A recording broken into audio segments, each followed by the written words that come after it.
ಚಿತ್ರನಟಿ ಭಾವನಾ ಅವರ ತಾಯಿ ಶಕುಂತಲಾ ನಿಧನರಾಗಿದ್ದಾರೆ. 64 ವರ್ಷದ ಶಕುಂತಲಾ ರಾತ್ರಿ ಹೃದಯಾಘಾತದಿಂದ ಸಾವನ್ನಪ್ಪಿದ್ದಾರೆ. ಪತಿ ರಾಮಣ್ಣ ಜೊತೆ ಸಂಸಾರ ನಡೆಸುತ್ತಿದ್ದ ಇವರು ಭಾವನಾ ಸೇರಿದಂತೆ 3 ಮಕ್ಕಳನ್ನು ಅಗಲಿದ್ದಾರೆ. ಸಂಜಯನಗರದ ಬಳಿ ಇರುವ ನಿವಾಸದಲ್ಲಿ ಪಾರ್ಥಿವ ಶರೀರವನ್ನು ಇರಿಸಲಾಗಿದ್ದು ಬರಗೂರು ರಾಮಚಂದ್ರಪ್ಪ ಹಾಗೆ ಸುಮನಾ ಕಿತ್ತೂರು, ನಟ ಆದಿತ್ಯ ಸೇರಿದಂತೆ ಸಾಕಷ್ಟು ಗಣ್ಯರು ಆಗಮಿಸಿ ಅಂತಿಮ ನಮನವನ್ನು ಸಲ್ಲಿಸಿದರು. ಇಂದು ಸಂಜೆ ಮಾಗಡಿ ರಸ್ತೆಯಲ್ಲಿರುವ ಫಾರ್ಮ್ ಹೌಸ್ನಲ್ಲಿ ಅಂತಿಮ ಸಂಸ್ಕಾರ ನೆರವೇರಲಿದೆ.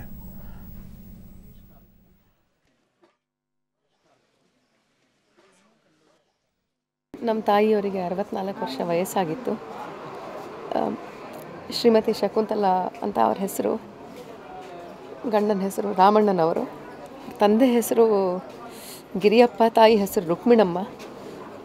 ಹುಟ್ಟಿದ್ದು ಆಗುಂಬೆ, ಬೆಳೆದಿದ್ದೆಲ್ಲ ತೀರ್ಥಹಳ್ಳಿ ಮತ್ತು ಶಿವಮೊಗ್ಗದಲ್ಲಿ.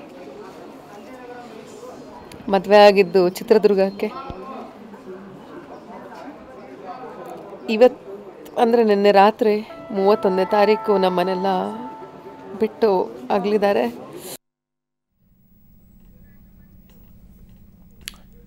ಚಿತ್ರನಟಿ ಭಾವನಾ ಅವರ ತಾಯಿ ಶಕುಂತಲಾ ನಿನ್ನೆ ರಾತ್ರಿ ಹೃದಯಾಘಾತದಿಂದ ನಿಧನ ಹೊಂದಿದ್ದಾರೆ.